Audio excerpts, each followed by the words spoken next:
तो इस वक्त की बड़ी खबर, कांग्रेस के वरिष्ठ नेता अहमद पटेल, अहमद भाई के नाम से मशहूर थे, वो अब हमारे बीच नहीं हैं। आज सुबह 3:30 बजे गुरुग्राम के मेदांता हॉस्पिटल में उन्होंने अंतिम सांस ली।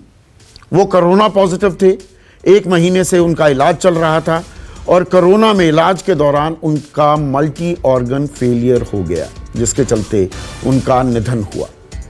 और राष्ट्रपति रामनाथ कोविंद से लेकर प्रधानमंत्री नरेंद्र मोदी, कांग्रेस की अंतरिम अध्यक्ष सोनिया गांधी, राहुल गांधी, प्रियंका गांधी, तमाम बड़े नेताओं ने अपनी श्रद्धांजलि भी दी है अहमद पटेल को।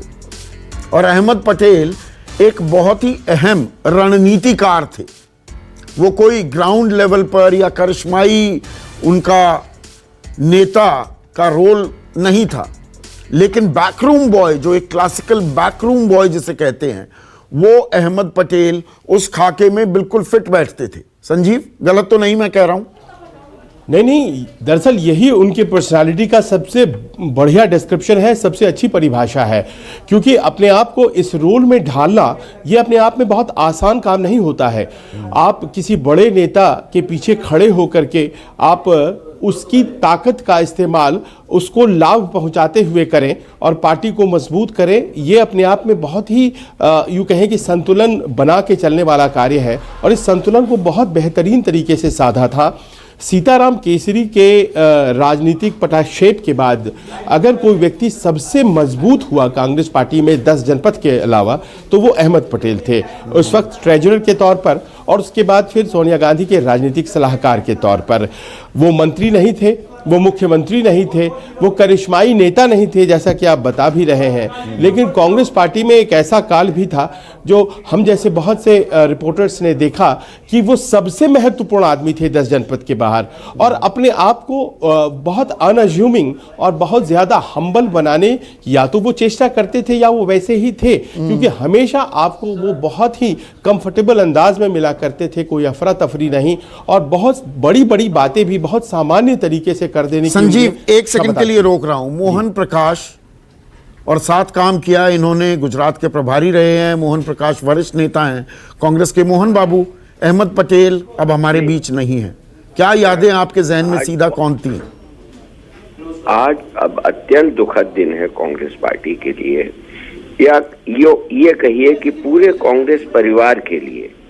ये हमारे पार्टी के अत्यंत वरिष्ठ और जिसको कहते हैं न सिर्फ प्रमुख रणनीतिकार, बल्कि उसको अमल करने की भी हमेशा से उन्होंने जिम्मेदारी निभाई है, और समन्वय का अद्भुत कौशल उनमें था। और सिर्फ कांग्रेस पार्टी के अंदर नहीं, इस देश के करीब करीब जितनी भी राजनीतिक पार्टियां हैं, सभी के साथ उनका बहुत ही कॉर्डियल रिलेशन, जिसको कहते हैं सौहार्दपूर्ण उनके संबंध सभी से रहे हैं। और जब भी किसी के पास भी अगर कोई संकट है, अगर उनसे मुलाकात हो गई, तो मैं समझता हूं कि वो कोशिश करते थे कि उसकी तकलीफ को दूर करने का। मोहन बाबू, आपने, क्योंकि आप उनके इतने नजदीक रहे, उनका थोड़ा राजनीति, ये देखिए आम दर्शकों को, बहुतेरों को शायद पता नहीं है कि वो मंत्री भी रहे राजीव गांधी के मंत्रिमंडल में, लेकिन वो सत्ता प्रत्यक्ष रूप से, अगर मैं शब्द इस्तेमाल करूं, प्रत्यक्ष रूप से वो सत्ता के पीछे कभी नहीं गए, और इसीलिए वो और मजबूत होते चले गए। उनके राजनीतिक सफर पर देखें, वो कभी सत्ता पर कि भाई मुझे गुजरात का मुख्यमंत्री बनना है या केंद्र में वो जो मंत्री बनना चाहते 2004 में बन सकते थे, लेकिन वो उससे दूर रहे। नहीं, वो बनाने वालों में थे हमेशा।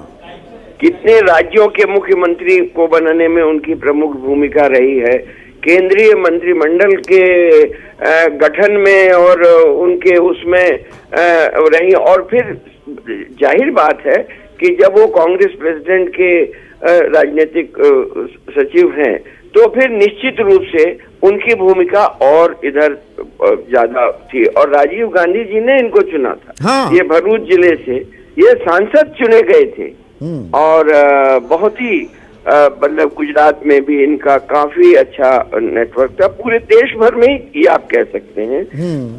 कि कार्यकर्ताओं के बीच में, और कार्यकर्ता अगर उनसे मिल लेता था तो महसूस करता था कि उनकी बात कांग्रेस प्रेसिडेंट तक पहुंच गई। हाँ, आला कमान, ये संजीव भी अभी कह रहे थे, मोहन बाबू, आला कमान तक पहुंचने की एक अहम कड़ी थी, वो कड़ी टूट गई है। नहीं, वाकई मैं जब से वो अस्वस्थ थे, बीच में भी मेरी बात हुई, मैं बिहार से जब लौटा और ये वहाँ फरीदाबाद में किसी हॉस्पिटल मेट्रो या किसमें थे, तो जो उनके साथ रहता था वो उसको मैंने फोन किया था कि अगर तबीयत ठीक हो या कैसी तबीयत है, तो उन्होंने कहा नहीं, कहना चिंता नहीं करें, बहुत जल्दी हम लोग मिलते हैं। अभी हाल की बात है, बिहार चुनाव के बाद जब मैं लौट के आया यहाँ, तब की ये बात है। और अचानक ये तबीयत इनकी, तबीयत तो थोड़ी सी खराब थी, नासाक थी, लेकिन अचानक इस तरह से बिगड़ती चली गई। हालांकि बीच में उनकी हालत काफी सुधार हुआ था, उनकी हालत। नहीं, यही तो कोरोना की एक, ये जिस काल से हम गुजर रहे हैं, इसमें यही नहीं मालूम, कांग्रेस के लिए तो तरुण गोगोई और अब अहमद भाई का जाना ये बड़ी क्षति तो है ही। आपका शुक्रिया मोहन प्रकाश, आपने अपनी संवेदनाएं, अपनी श्रद्धांजलि दी। लेकिन मेदांता से मनीष, कोई ताजा अपडेट अभी?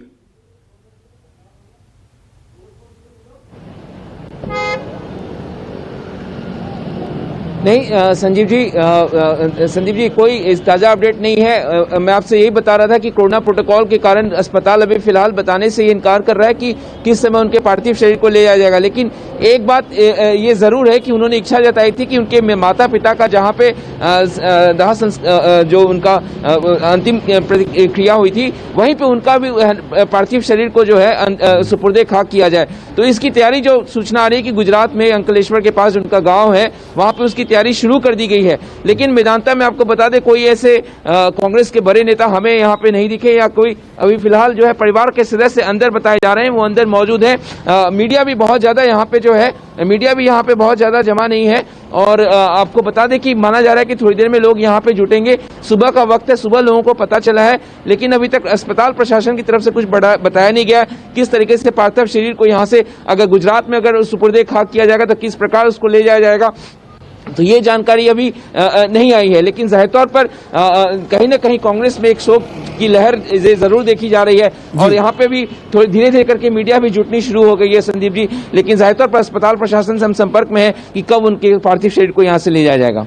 भूपेंद्र, आपके पास कोई वहां पर अपडेट, जो मनीष बता रहे हैं कि सुपुर्दे खाक किया जाएगा, और सुपुर्दे खाक अगर भड़ूच में किया जाता है, दरअसल भड़ूच लगभग 3 घंटे पड़ता है अहमदाबाद से, और भड़ूच से 1 घंटे की दूरी पर उनका गांव है परिमल, जहां पर सुपुर्दे खाक उन्हें किए जाने की भी खबर आ रही है। लेकिन संजीव, ये सिर्फ गुजरात से जुड़ी या कांग्रेस से जुड़ी भी खबर नहीं है।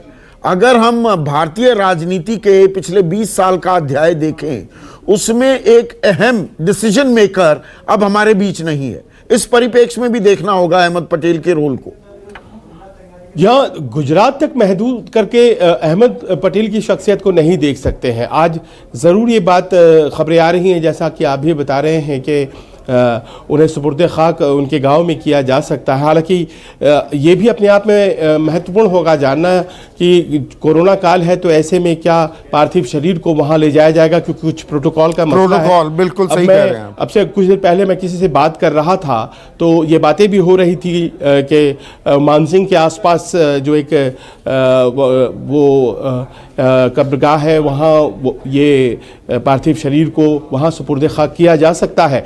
तो इस तरह की बातें अभी चल रही हैं। शायद वही वजह है कि इस कारण से अभी तक ये पुख्ता जानकारी सामने नहीं आ रही है कि आखिर जो अंतिम क्रियाएं होंगी वो किस जगह पर होंगी। ये ज़रूर है कि वो पिछले दिनों जब वो बीमार हुए थे, और मुझे याद है संदीप की 1 अक्टूबर का वो दिन था जब उन्होंने ट्वीट करके थोड़ी जानकारी दी थी, और कि मैं कोरोना पॉजिटिव हो गया हूं। और उसके बाद वो फरीदाबाद के एक अस्पताल में वो गए, वो उनके मित्रवत थे, उनके अस्पताल में वो गए, वहीं भर्ती थे और वो रिकवर कर गए थे। लेकिन आप जानते हैं संदीप की पोस्ट कोरोना कॉम्प्लिकेशंस का भी एक बड़ा मसला है, जो लोग रिकवर कर जाते हैं। तो और उसी के चलते आखिरी सांस ली आज अहमद पटेल ने। नमस्कार, मैं हूं मानक गुप्ता। अगर आपको हमारा ये वीडियो पसंद आया हो तो इसे लाइक और शेयर जरूर करें और हां, हमें सब्सक्राइब और फॉलो करना ना भूलें ताकि आप देश और दुनिया की कोई खबर मिस ना करें। तो जुड़े रहिए हमारे साथ और देखते रहिए News 24।